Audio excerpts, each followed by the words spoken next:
Warning. The video you're about to watch contains graphic and disturbing imagery, and at some points, flashing lights.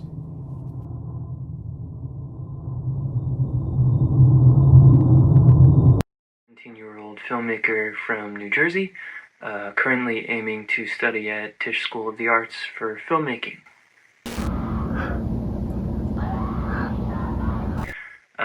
I'm really into documentary filmmaking, portraying life in as real a lens as possible, because I believe that's the truest way to make you feel something.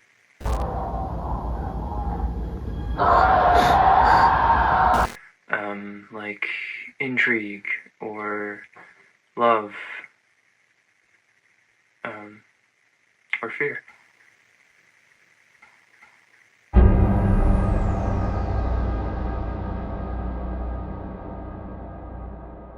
Hello gorgeous people, what is going on, and welcome back to another video. Have you guys ever heard of Spencer Lackey? Spencer is a filmmaker and actor who's gone viral on several platforms like TikTok and Instagram, and I first found Spencer on TikTok when a bunch of my friends were sending me his videos. A lot of his videos center around him running into creepy and horrifying creatures in his own home. Just so that you could get a full understanding of what I'm talking about, let's just watch two of them together. I came home and found someone laying on my floor. It's a horrifying situation.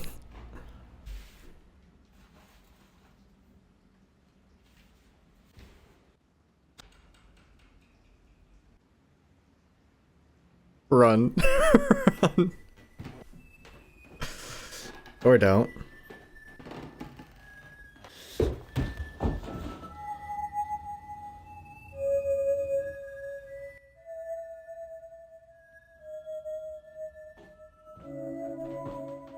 Wait.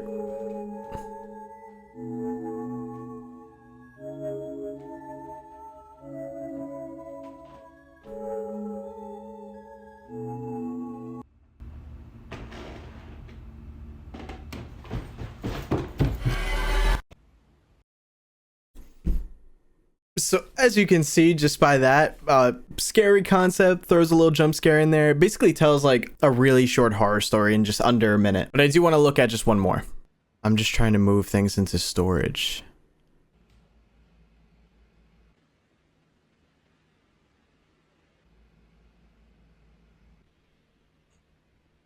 That thing is huge.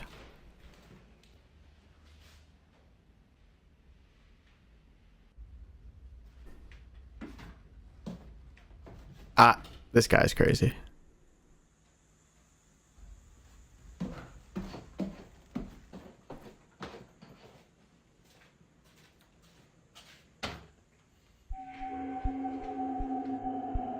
Run, run. Don't go low. Okay.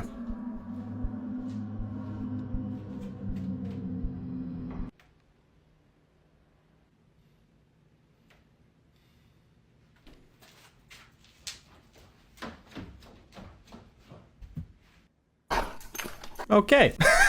You know, for someone that always runs into these horror monsters, this guy likes to go and investigate whatever it is every single time. Now, as cool as those videos are, why am I telling you about Spencer? It's because on top of all these horrifying videos that Spencer made, he also made an analog horror series. And you guys know I love my analog horror and I'm always looking to go and watch a new one. So today we're going to check out Spencer's analog horror series, ASL. And it's about this guy named Victor who one day wakes up and his brother and parents are gone. Victor starts documenting the whole thing with camcorder footage and computer logs, but as the days go on, things get creepier and creepier, and he starts to think that maybe his family isn't coming back. So today we're going to watch and react to all the videos in volume 1 and see if we could truly explain everything that's going on here. As always, please be sure to go and support Spencer's channel, which will be linked in the description down below. Please be sure to go and support your analog horror content creators. But alright guys, enough of me yapping, let's jump right in. ASL Episode 1.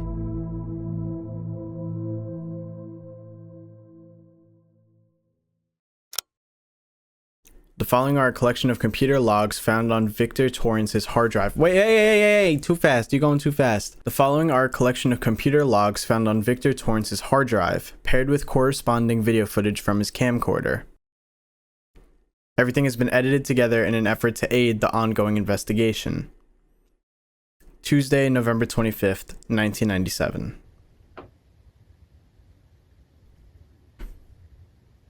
9:02 a.m. The first odd thing I noticed was that my brother's door was still closed.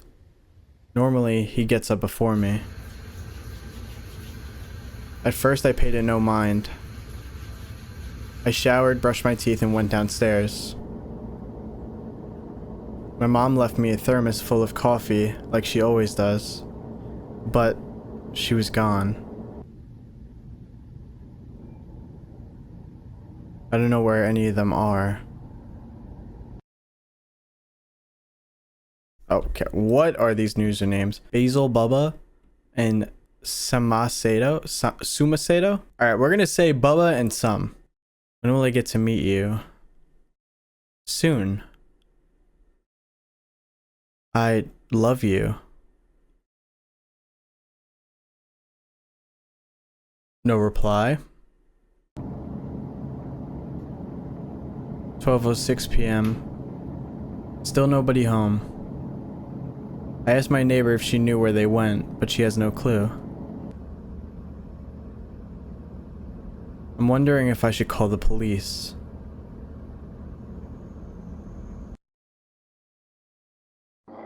(9 p.m.)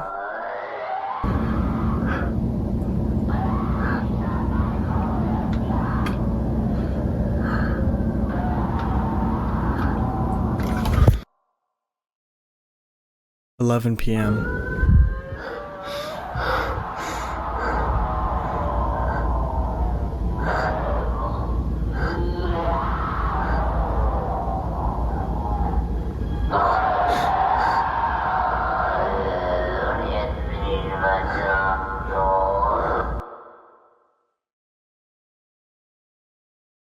I can't sleep. I still don't know where they are. Tomorrow, I'll call the police. Okay, so we got quite a bit of information there, so let's go through that step by step. So we're told what we're viewing is computer logs found on Victor Torrance's hard drive, so Victor Torrance must be our main character, and the video footage is from his camcorder. Then we're also told that everything's been put together to aid an ongoing investigation, so clearly we know something happened to anybody or somebody involved in this. It's also Tuesday, November 25th, 1997. So at 9:02 in the morning, notices that his brother's door isn't open, which is kind of odd and very irregular. Then notices that his mom left him a thermos with coffee, like she always does, but his mom doesn't seem to be home. He has no idea where they are or why they're gone. Then we get this odd exchange here, and it must be important to the police investigation. It also says New Jersey, because Police Department of Corrections, NJ, and it's from Basil Bubba and Sumacedo. So it's when will I get to meet you? Soon, I love you. So it seems like this might be some kind of online relationship, you know, like they were e-dating and then basically they're gonna meet up soon, apparently. It seems like Bubba's in love, but for some odd reason we don't get a response from Sum at the bottom here. And then it says at the bottom here, the above digital documentation is highly classified and property of the New Jersey State Police Department. Access to these materials is restricted to authorized enforcement personnel involved in the investigation. Unauthorized access, distribution, or modification of digital evidence may result in, and then, you know, I'm guessing, it being a crime, getting arrested. You guys already know. You're watching with me, and I'm giving you the permission. The New Jersey police ain't gonna come after you. They're not gonna get mad at you for viewing this. Don't worry, I talked to them already. All is good. Right, Bulbasaur? Bulbasaur. Yeah, you heard him. You heard him. Now, it's 12:06 p.m. Still nobody home. Neighbors haven't seen anything. It's debating calling the police. And then at 9 p.m., some weirdness happens. Let's just listen to it again.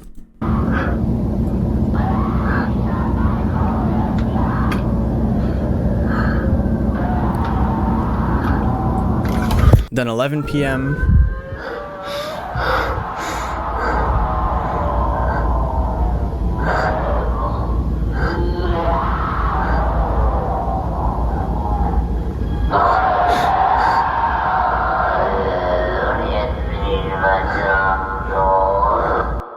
Okay, so it's very hard, but it sounds like that creature, whatever this thing is that's like screaming, one started in the basement at 9 p.m. and then as the night went on seems to have moved up towards Victor's room here, because it sounds a lot closer. It also sounds like it's just screaming, but there may be a few words thrown in here and there. I kind of heard something door, but that could just be a stretch. And then at the end, I can't sleep. I still don't know where they are. So honestly, pretty sad situation for Victor here. You wake up, everything's normal, except that your brother and your mother are gone and nowhere to be found. And there seems to be no signs of anything weird going on, or like anything happened to them, except for whatever that screaming thing is at the end. And it's odd that he doesn't really mention that. He just says, I can't sleep. But maybe in the next video we'll find out more. At the time of recording this right now, during my reaction, I may have told you during the intro or something, I still have no idea what ASL stands for. As far as I know, ASL stands for American Sign Language, but I'm gonna say it's definitely not that, but I'm interested so far. I do like the style of how we're getting text on the side and footage on the right. It's very unique, and I do like that so far. But all right, let's just jump into episode 2. ASL episode 2.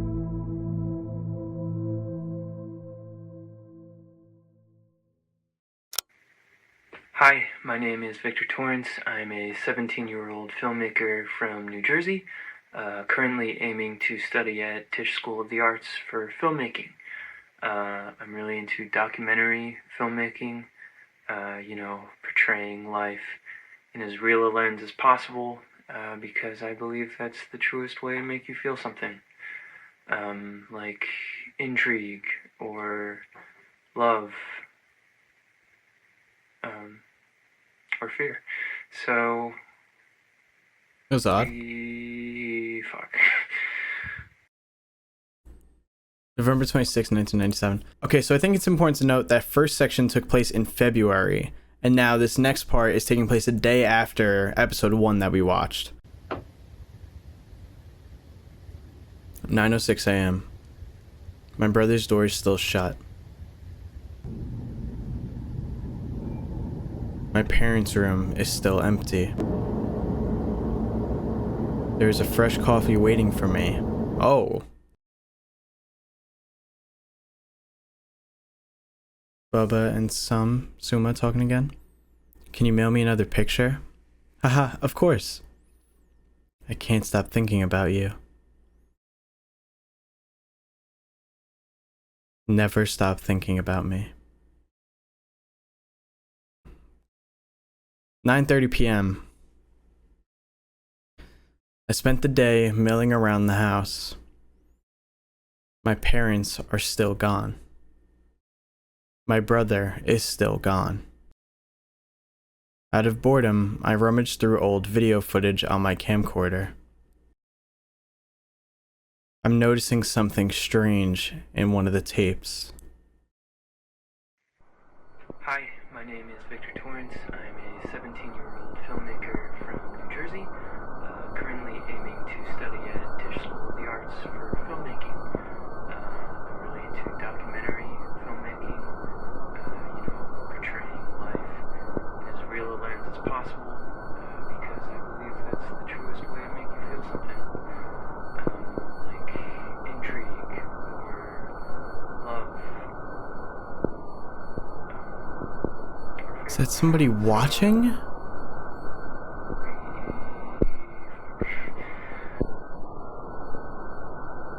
It looks like me.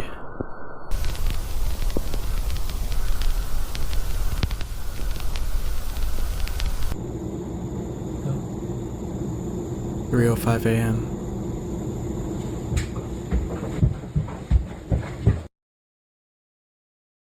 Tomorrow. I'll call the police tomorrow. Now I'm more confused, but I'm also more interested.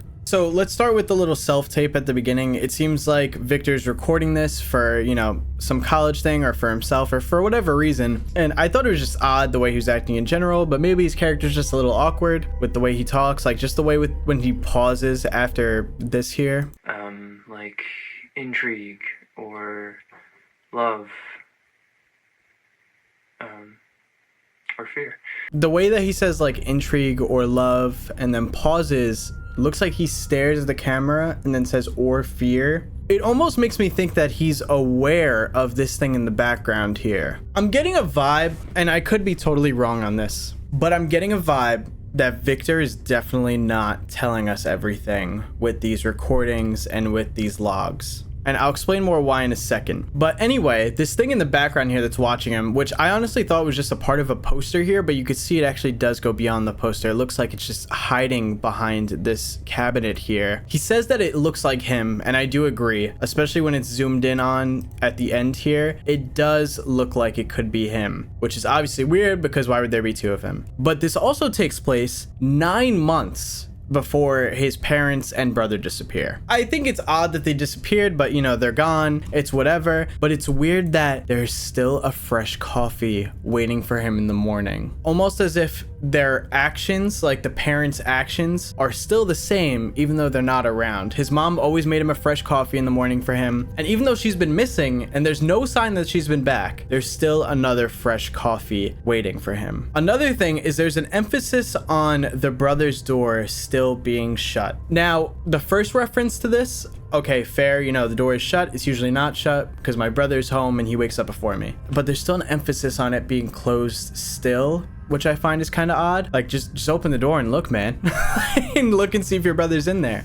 For this whole thing, the fact that there's still a coffee here and his parents are still missing, I almost wonder if inside the house, the day is just repeating over and over again. That's a very early prediction. There's not enough evidence for that yet, other than the door still being closed and this coffee thermos still being here. But I think it's weird that these actions would repeat, even though the coffee one is definitely not possible. We get more of an exchange between Bubba and Suma, and it's, can you mail me another picture? Haha, of course. I can't stop thinking about you. Never stop thinking about me. This seems like a fairly normal exchange. I mean, when it says another picture, I'm guessing it's a picture of Suma. Suma's sending, I'm assuming Suma might be a female and Bubba might be a male, but I could be wrong. But it seems like Bubba's just like, hey, can you send me another picture of yourself? I would just like to see you. I can't stop thinking about you. But I don't know, for some reason, Suma's response of never stop thinking about me gives off like a sinister-y vibe to me. And then at the end, we get more footage of this camera looking into the basement, just like the previous video, except it sounds like someone says help me 2 times if you listen very closely. There it is. Help me, and then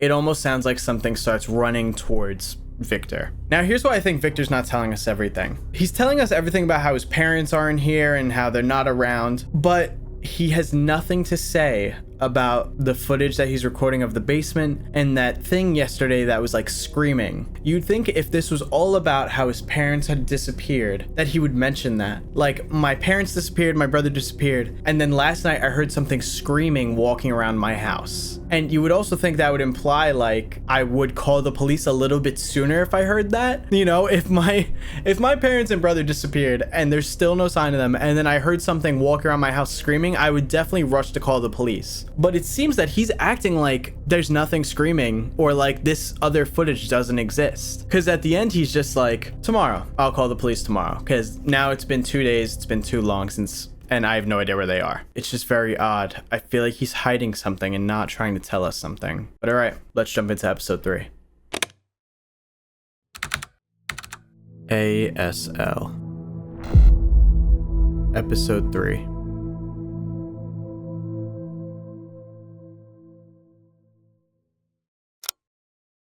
November 27th.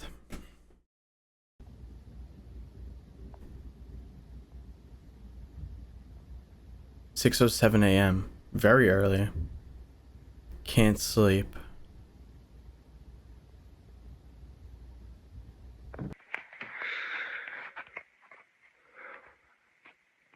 It is 6 a.m.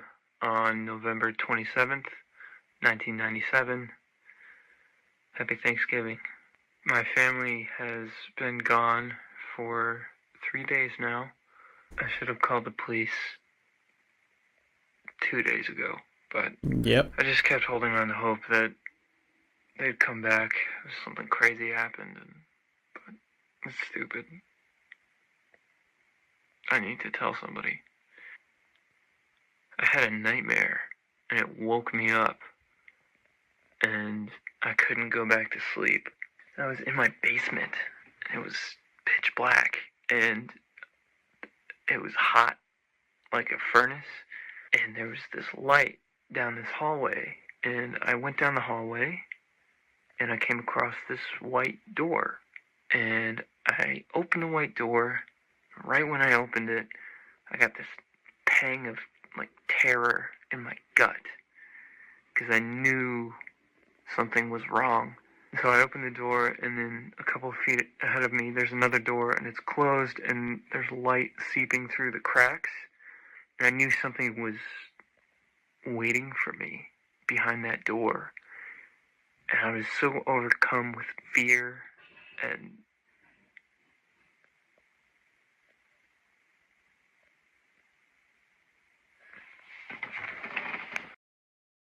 Somebody's home.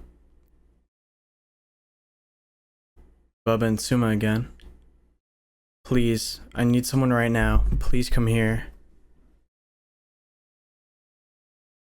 Everything is okay, I promise. I'm really scared right now. I feel like I'm losing my mind. Alright, so now I definitely feel like that's confirmation Bubba is Victor. You want me to come over, baby? Please. I'll see you in a few hours. Aw! She's actually gonna come? 7:30 a.m. I keep hearing noises throughout the house. Footsteps, pots clanging, people whispering. Sometimes I hear screaming. I've stayed holed up in my room.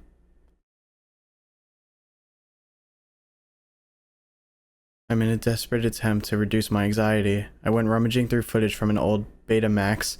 I went rummaging through footage from an old Betamax I got for Christmas a few years ago.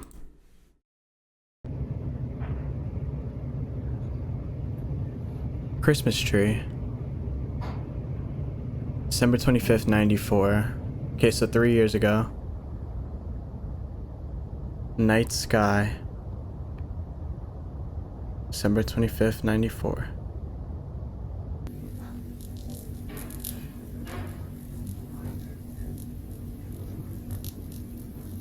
Self-portrait. Unknown.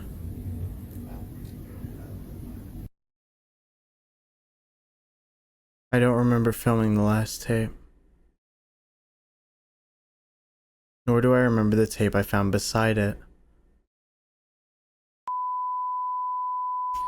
Warning, the following footage contains graphic and disturbing imagery. Nightmare. Thursday, November 27th, 1997.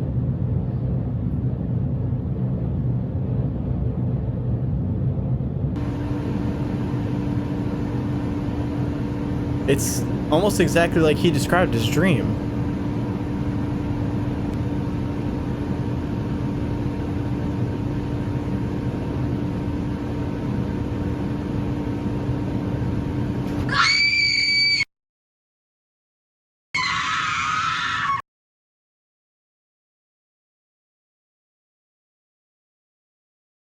Bubba, how far away are you? I'm here.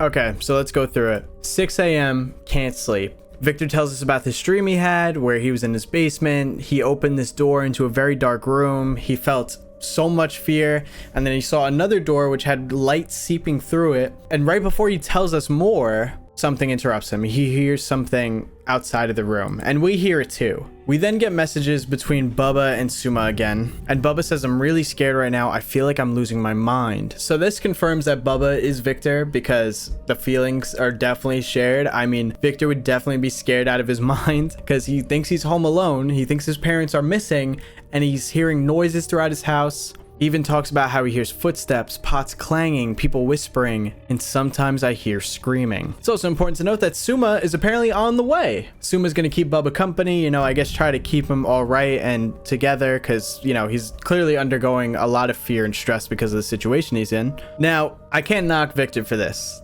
If I heard noise in my house like that and I was supposed to be home alone, I would definitely be horrified and be stuck in my room. I probably would have called the police already, but I agree about being stayed holed up in the room. Now, he says that he was looking through footage on an old Betamax, and he's going over it, you know, Christmas tree, night sky, all from Christmas 3 years ago, and then self-portrait, which the audio is a bit distorted during this part. It looks like it's just like a fire, like, you know, like a little fire in a house, but it's called self-portrait, which is really weird considering that we're watching something burn. He says he doesn't remember filming that last tape, and he doesn't remember filming the one he found beside it either. And what do we see right after? Warning, police footage contains graphic and disturbing imagery, and it's literally his dream. In the basement, hallway with a white door at the end, opening it feeling immense fear, sees another door with light seeping through. Doors open, and what do we see? For a mere second, it looks like a shower curtain opens and we see a woman standing here.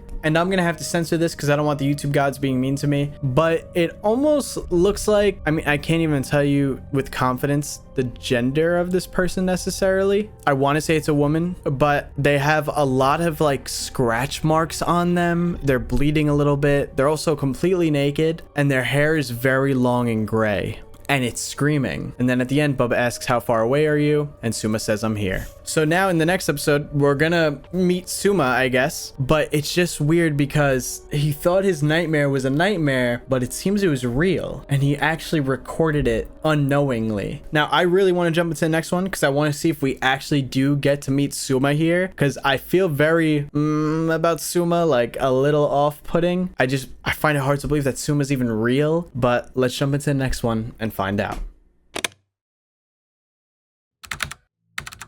ASL Episode 4.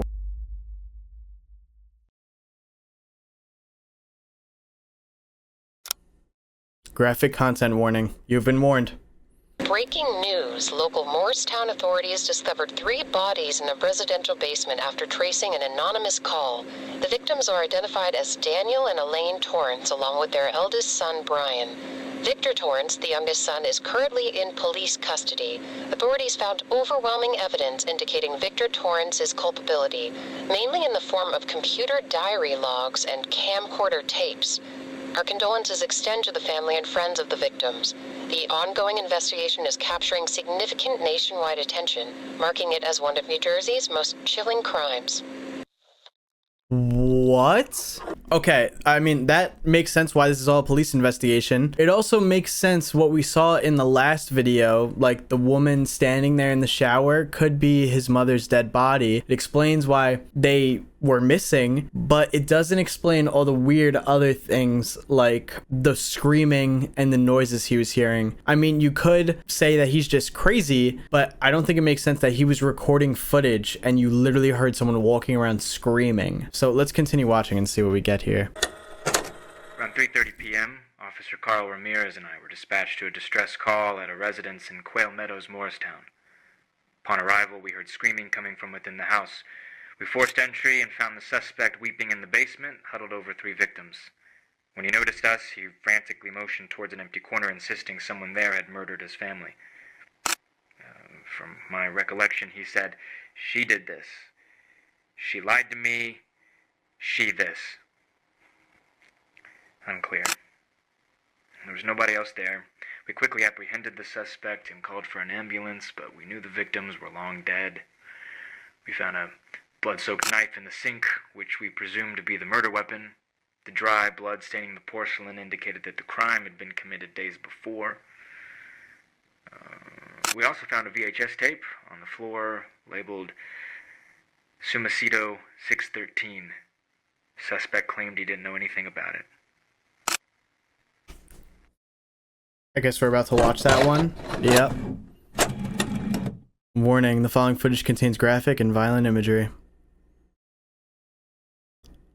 Alright, here we go.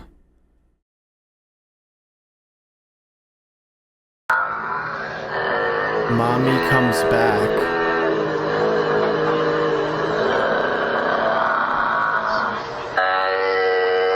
Im Namen deines Sohnes, den Jungfrau, im Namen Jesu, wir beten.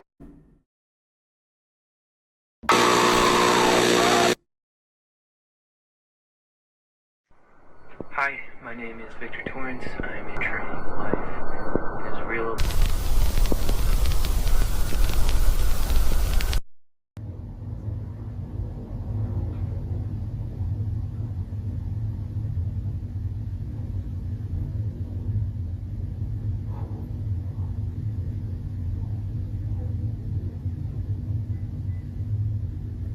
Okay.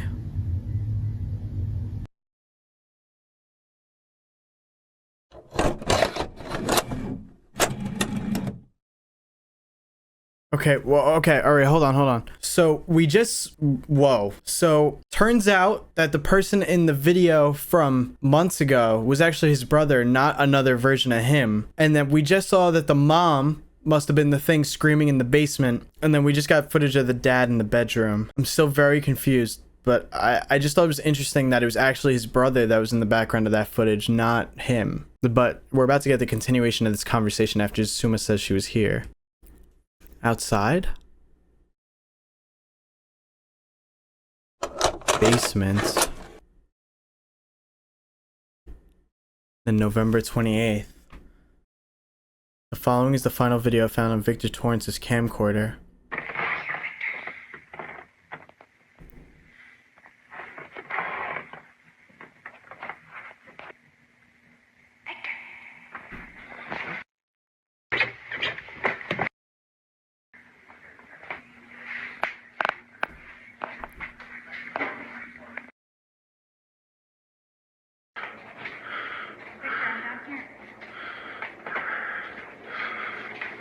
She said, Victor, I'm down here.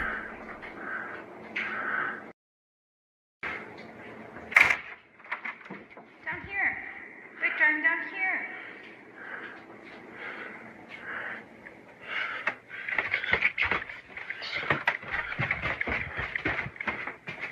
Over here,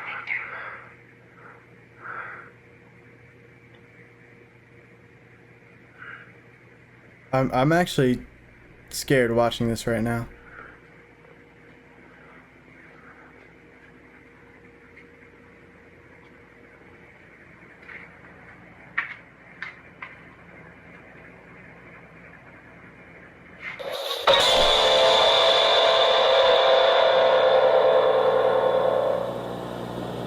ASL Volume 1. Spencer Lackey. Connor Lawrence. Thank you all for supporting.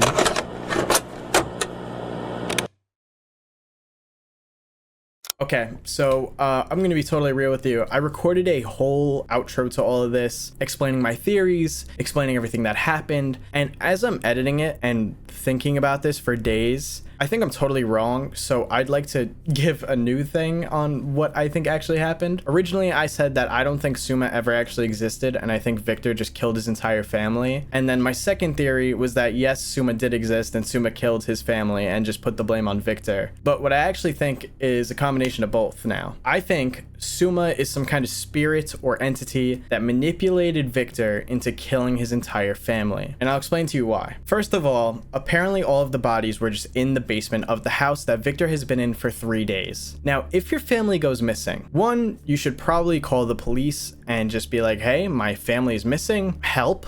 Especially if, you know, I see you waiting a few hours, you know, you think maybe they went somewhere, they left in a hurry, and then they'll come back later. But they're gone for a whole 24 hours and you don't call the police. And then they're even gone for 48 hours and he still doesn't call the police. I think deep down, Victor's aware that he killed his own family, but he's trying to suppress the thought. And I think there's a lot of evidence for that. Like I said, the family being in the basement, how does he not go into the basement at all? Like, if my family disappeared, I think I would check every room of the house first just to make sure or look for clues as to where they may have went, including my own basement. 2, he literally just doesn't call the police, and there's every reason to in the book. I don't even think you could just put this onto a dumb narrator.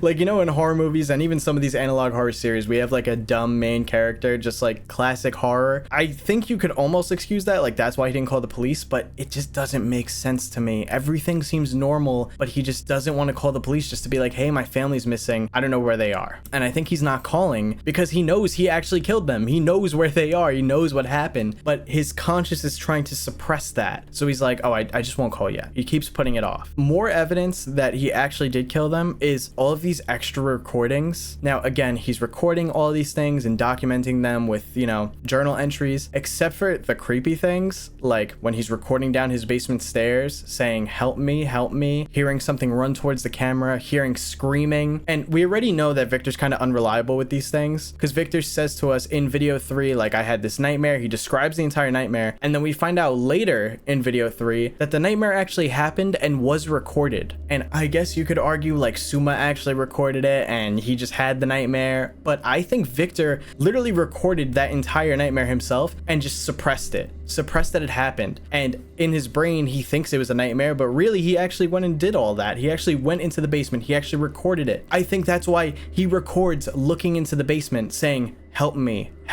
while being behind the camera, because he knows what's down there but refuses to go down because he's scared to confront what he did. The screaming, I think him recording the screaming is just almost him hearing the guilt of everything, him hearing the screams of maybe his mom that he killed, and it's just creeping onto his conscience, and that's what he's hearing in the basement. That's what he's hearing walk around the house. Another thing is just his conversations with Suma. He can't stop thinking about her. Bro, your family is missing and you're messaging your online girlfriend being, I can't stop thinking about you. Wake up, bro.